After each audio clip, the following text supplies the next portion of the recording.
America must recall the president.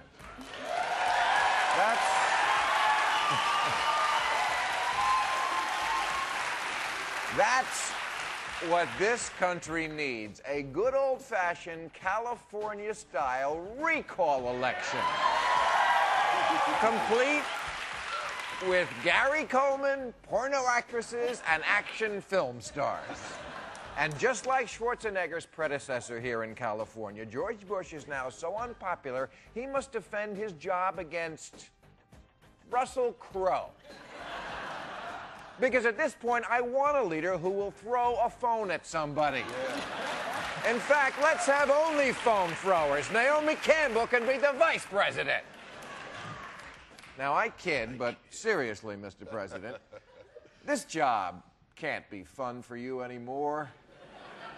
There's no more money to spend. You used up all of that. You can't start another war because you also used up the army. And now, darn the luck, the rest of your term has become the Bush family nightmare, helping poor people.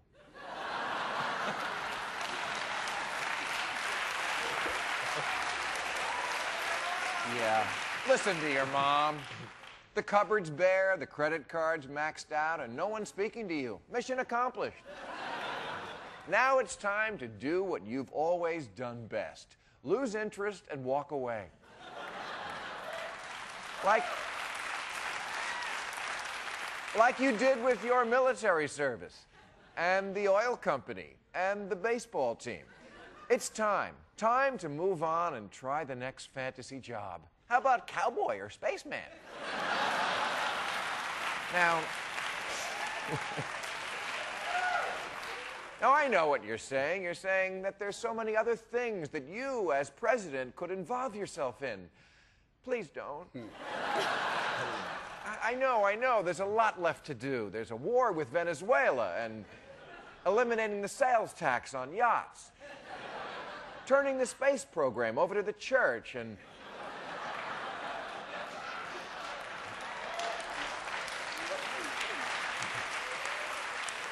Social Security to Fannie Mae. Giving embryos the vote. But,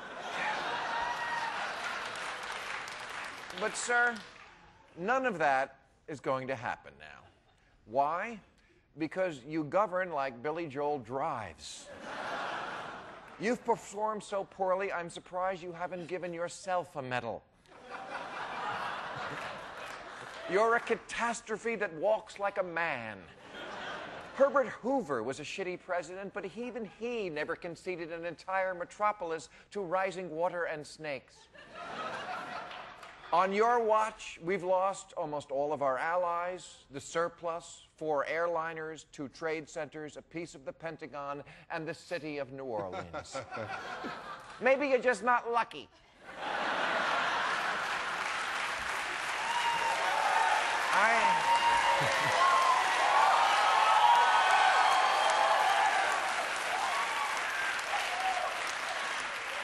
I'm not saying you don't love this country. I'm just wondering how much worse it could be if you were on the other side.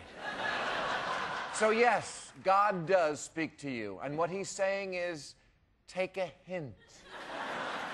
All right, that's our show. I want to thank our fabulous panel.